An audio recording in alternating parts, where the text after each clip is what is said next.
ஆன்மீக நண்பர்கள் அனைவருக்கும் அன்பு கலந்த வணக்கங்கள்.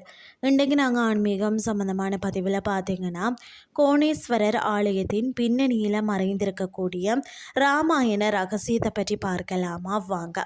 புராணங்களின்படி வடக்கே இமயமலையில் கைலாசத்தில் சிவபெருமான் பார்வதி தேவியின் திருக்கல்யாணம் நடந்த போதுதான் முனிவர்களும் தேவர்களும் அங்கே திரண்டதால் தான் வடதிசையை தாழ்ந்து தென் திசை உயர்ந்தது.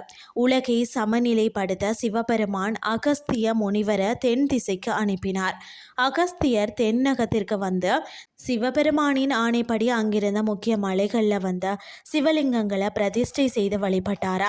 அப்போதுதான் அவர் இலங்கையின் கிழக்கு கடற்கரையில் இருக்கக்கூடிய திருகோணமலையில தான் பிரதிஷ்டை செய்த மூர்த்தியே கோணேஸ்வரர் ஆவார்.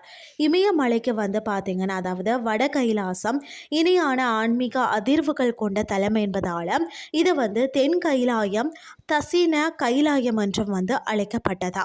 இலங்கையின் மன்னனான ராவணன் சிறந்த சிவபக்தன் என்பது எல்லாருக்குமே தெரிஞ்ச ஒரு விஷயம். அவனது தாய் கைகேசி என்பவரும் தீவிர சிவபக்தி கொண்டவள். அவள் பார்த்தீங்கன்னா தினமும் கடற்கரையில மணலால் லிங்கம் செய்து வழிபட்டு வந்தாளாம்.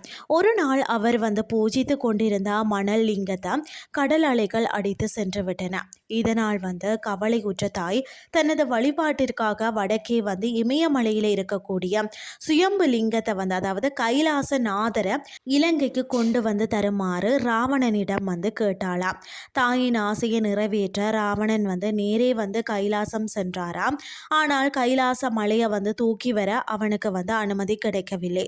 உடனே கோபமடைந்த ராவணன் தன் தாயின் வழிபாட்டிற்காக இலங்கையிலேயே மிக சிறந்த சிவத்தலமாக விளங்கிய அதாவது அகஸ்திய முனிவரால் போற்றப்பட்ட தென் கைலாய மலையை அதாவது திருகோணமலையை அப்படியே பேர்த்து எடுத்துக்கொண்டு தன் இருப்பிடத்திற்கு செல்ல முடிவு செய்தானாம்.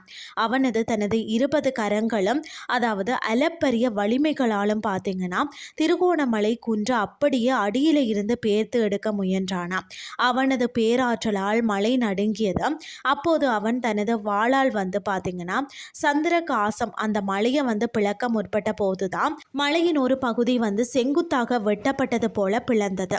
இந்த வரலாற்று பகுதியை இன்றும் ராவணன் வெட்டு அப்படின்னு சொல்லி அழைக்கப்படுகிறது. மலையை அசைவதை கண்ட சிவபெருமான் பார்த்தீங்கன்னா தனது கால் பெருவிரலாலேயே மலையை லேசாக கீழ் நோக்கி அழுத்தினாராம். அந்த அழுத்தத்துல ராவணனின் கரங்கள் மலையின் இடுக்குல சிக்கி நசுங்கின. வலியால் துடித்த ராவணன் தனது தவற்றை உணர்ந்தாராம். பிறகு சிவபெருமானின் கோபத்தை தணிப்பதற்காக தான் அவன் பார்த்தீங்கன்னா தனது உடலின் நரம்புகளில் இருக்கக்கூடிய தந்திரிகளாக அதாவது தந்திகளாக மாற்றி தனது வாழையை தாண்டாக கொண்டும் சாமகானம் பாடத் தொடங்கினானாம்.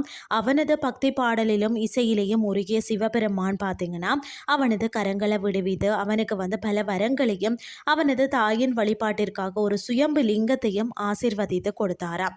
இந்த சம்பவத்துக்கு பிறகுதான் ராவணன் இந்த தலத்தில் மேலும் பக்தி கொண்டும் கோணேஸ்வர பெருமானுக்கு பெரிய ஆலயத்தை எழுப்பி வழிபட்டதாகவும் கூறப்படுகிறது. நீங்கள் இன்றும் திருக்கோணேஸ்வரம் ஆலயத்திற்கு சென்றால் கடலுக்கு மேலே நூற்றுக்கணக்கான அடிகள் உயரத்தில் யாரோ ஒரு மாபெரும் அரக்கன் பார்த்தீங்கன்னா கூர்மையான ஆயுதத்தால் பாறைய நேர்கோட்டில் வெட்டி பிளந்தது போல பிரம்மாண்டமான ராவணன் வெட்டு பகுதியை நேரில் காண முடியும். இது ராமாயண காலத்து வரலாற்று நிகழ்வுகளுக்கு சான்றாக இன்றும் வழிபடப்படுகிறது. எமது சமயத்தின் பெருமையை நாமே உலகறிய செய்வோம். பகிர்ந்திடுங்கள். இன்றைய ஆன்மீகம் சார்ந்த பதிவு உங்களுக்கு பிரயோசனமாக அமைஞ்சிருக்கும்னு சொல்லி நானும் நம்புகிறேன். இதே மாதிரி மற்றொரு ஆன்மீகம் சார்ந்த பதிவோடு உங்களை சந்திக்கிறேன். நன்றி.